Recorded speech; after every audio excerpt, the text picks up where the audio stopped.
In the weather department, we are waiting on drier air to move on in. A cold front. Yeah, the first big one of the year. It's not the one that's going to bring really cold stuff, but it's going to bring some cooler overnight lows, and the humidity is going to drop according to the models. We're looking at 74 with a dew point still of 71, so we haven't touched any of that yet.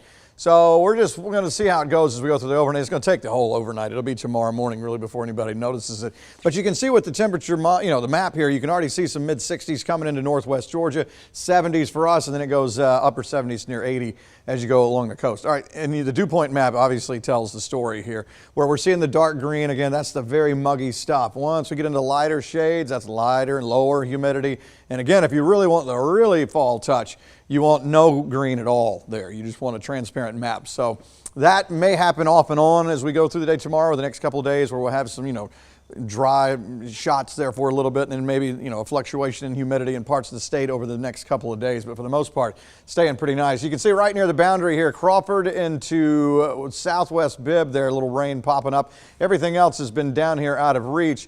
I had the front drawn on a little bit too far down. It was pretty much kind of cutting through our area as we speak. If you really pair it up with where the dew point map is, sometimes it's hard to find out exactly where these things are. But as we go on through tonight, the continual slow drop toward the south and east. And tomorrow, sunshine, blue sky, maybe a few clouds the farther south and east you go. And as we head farther into Wednesday here, a lot of folks getting in on some beautiful weather here. We continue it as we go into Thursday. There could be some stuff along the coast here as we head in toward Thursday, Friday, but for us, looking to stay dry. And that's exactly what I'm showing you here on the water vapor loop. This shows you the moisture content in the atmosphere. When you see a dry slot like this, that shows you low humidity, and that is behind the front, forcing down. And you can see how it's been coming into northwest Georgia a little bit at the time. And that matches up with the dew point map there, where we've been seeing the lighter shade green up that way. It's going to take a while for all that to come down, but it shows that by the time we get into tomorrow morning, the numbers should have dropped a pretty good bit. Southeast Georgia, our southeastern counties, maybe not totally yet, but as we go through the day, more and more of that filtering on down, and that will continue to stay with lower humidity as we go Wednesday on into Thursday. Again, it's still not that big, solid, just get rid of all the humidity out there, one of those big cold fronts in the fall, but this is going to be a good one, I think, for at least getting the idea. Here's the tomorrow morning's low. We'll say low 60s, 40s up in northwest Georgia, 80s during the day. So again, it's not going to touch the daytime highs. They're going to stay up in the mid 80s, but with lower humidity, it'll be all right.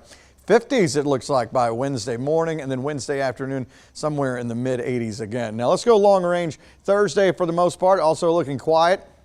Friday, same thing. Now the GFS model in green earlier was trying to throw a little rain back up our way Friday into Saturday.